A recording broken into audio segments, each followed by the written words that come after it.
Saudara-saudari terkasih, apakah saudara sudah memulai hari ini dengan penuh sukacita dan punya niat untuk berbuat baik, meskipun kecil? Semoga Tuhan memberkati niat baik saudara. Hari ini saya ingin mengajak kita semua merenungkan pengalaman kita semua. Kita pasti pernah mengalami dekat dengan seseorang atau orang-orang yang kita cintai, keluarga, pasangan, anak di rumah, yang setiap hari itu cemberut, tidak bahagia, diem, nggak reaktif, dalam arti males-malesan, murung. Meskipun dia tidak mengatakan apa-apa, kita merasa terganggu, kita merasa jengkel. Rasanya kita ikut bersalah. Dan kemudian kita pasti akan menanyakan, kenapa sih kamu murung gitu? Kadang-kadang malah sampai pada pertanyaan, apakah saya ada yang salah? Itu yang terjadi. Dan kita punya pengalaman itu. Apalagi kalau murungnya itu, bad moodnya itu berhari-hari. Lama-lama kita sebel. Tapi sebaliknya, kalau salah satu anggota keluarga kita, atau teman kita, atau pasangan kita, atau sahabat kita itu penuh sukacita. Matanya berbinar-binar, wajahnya cerah, dan dia sungguh-sungguh ringan, bahagia. Dalam bahasa Inggrisnya itu living in a beautiful state. Gimana ya bahasa Indonesianya? Sungguh-sungguh hidup dalam suasana yang indah. Jadi hidupnya itu menjadi sangat indah. Dan kita merasakan pengaruhnya, kita tertular. Kita juga merasa senang, kita merasa happy juga. Kita merasa bersyukur juga. Dan kita juga ketularan. Apa yang perlu kita renungkan dari dua pengalaman ini? Yang perlu kita renungkan adalah untuk menjadi bahagia, sebetulnya tergantung kita, yaitu bagaimana kita mencapai atau menghayati hidup dalam living in a beautiful state. Hidup dalam keadaan suasana yang sungguh nyaman, sehingga kita menampilkan diri kita dalam kepenuhannya. Sukacita, antusias, penuh kehidupan, penuh pengharapan. Itu sebetulnya yang bisa mengubah dunia. Bukan hanya mengubah keluarga kita, bukan hanya mengubah sekitar kita. Apakah berarti bahwa living in a beautiful state itu berarti tanpa derita, tanpa masalah? Bukan. Masalah akan tetap ada, derita tetap akan kita alami. Nah, lalu bagaimana kita bisa menghadapi hidup dalam kepenuhannya itu? Dalam full potensialnya itu? Bagaimana bisa? Meskipun ada derita, meskipun ada tantangan, meskipun ada masalah. Kata kuncinya adalah transcend. Melampauinya. Jadi dalam hidup kita itu ada derita, ada sukacita.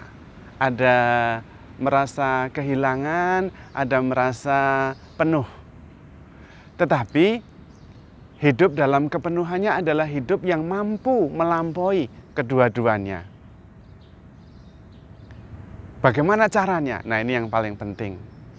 Bagaimana supaya kita bisa melampaui kedua-duanya itu? Yang pertama, dengan menerima bahwa hidup itu memang lengkap, utuh, penuh. Ya positif, ya negatif. Ya baik, ya buruk.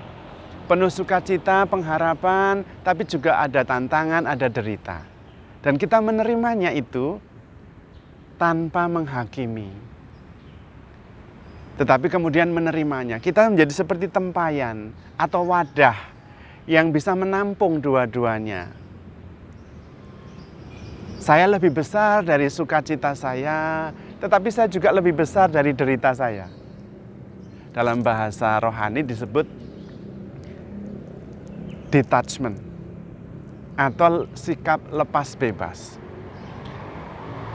Atau dalam bahasa sederhananya pasrah. menyerah. Kalau lagi senang ya menikmati bahagia itu, tetapi tidak terikat padanya. Nikmati saja, rasakan, nikmati, syukuri. Tetapi kalau kemudian rasa suka itu, rasa penghiburan itu hilang, ya sudah, let it go. Kalau derita itu datang, terima, syukuri. Karena derita itu membuat saya lebih mengerti apa artinya sukacita. Itu seperti kalau dua orang jatuh cinta itu.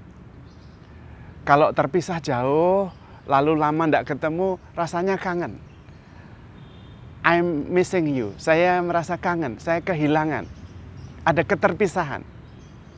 Maka kemudian kalau ketemu, wah rasanya senang sekali. Nah, bisa merasakan senang sekali kalau ketemu karena ada rasa kehilangan itu.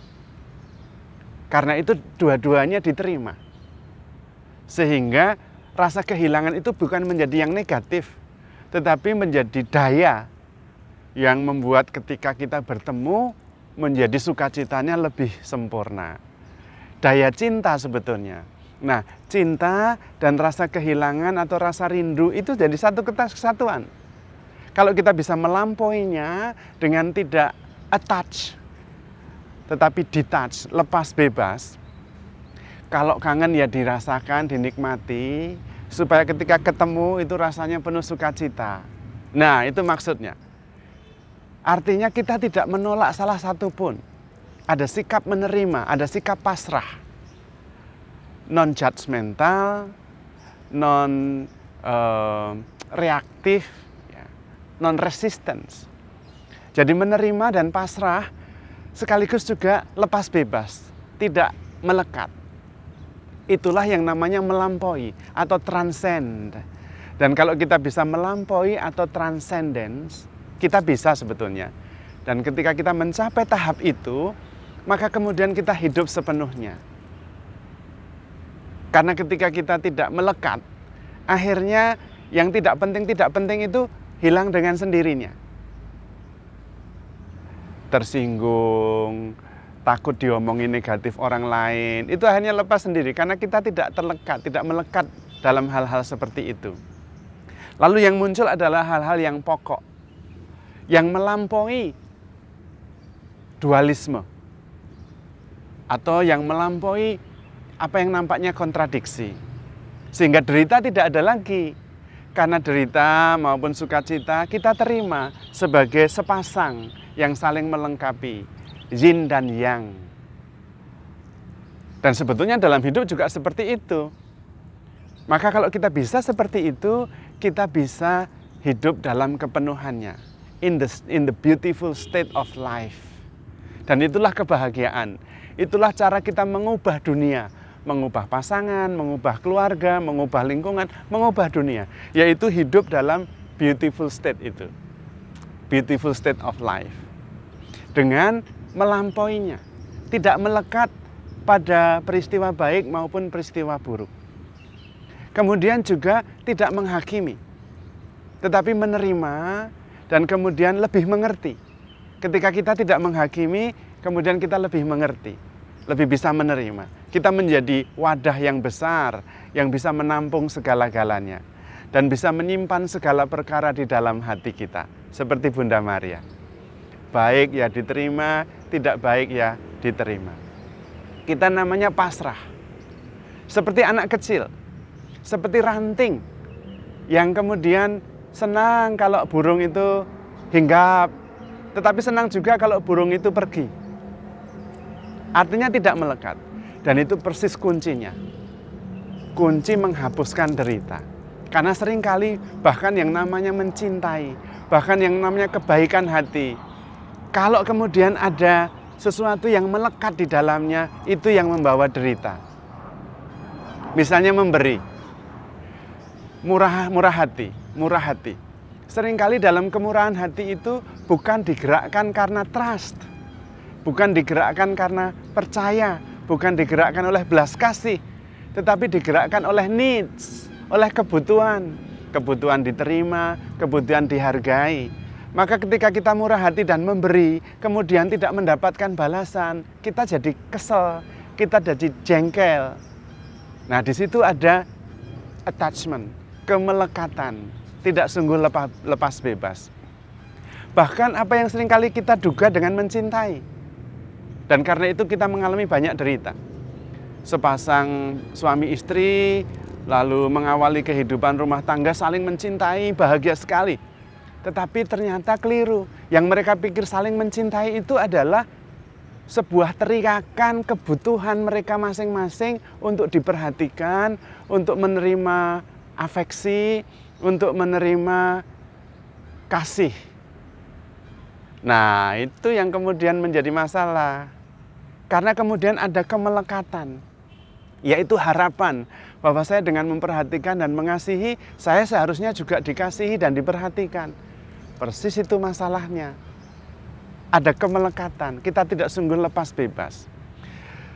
The beautiful state of life, hidup dalam kepenuhan, dalam full potential kita yang terwujud segala-galanya itu adalah ketika kita bisa mencintai karena kepercayaan kita. Karena mengalir dari dalam. Tidak melekat bahwa yang kita cintai itu nanti membalas atau tidak. Dalam bahasa saya adalah happy in loving. Bahagia, mencintai karena bahagia, bahagia karena mencintai. Kalau dia membalas atau tidak, ya itu sudah bukan urusannya. Saya sudah bahagia dengan mencintai saja. Tentu berharap. Tetapi yakin kalau toh tidak menerima, saya tidak tergantung oleh reaksi itu. Itu namanya lepas bebas. Demikian halnya juga dengan memberi. Memberi karena saya bahagia memberi. Yang diberi bagaimana? Tidak masalah. Dan itulah yang namanya the beautiful state of life. Hidup dalam kepenuhan potensi yang terwujud segala-galanya.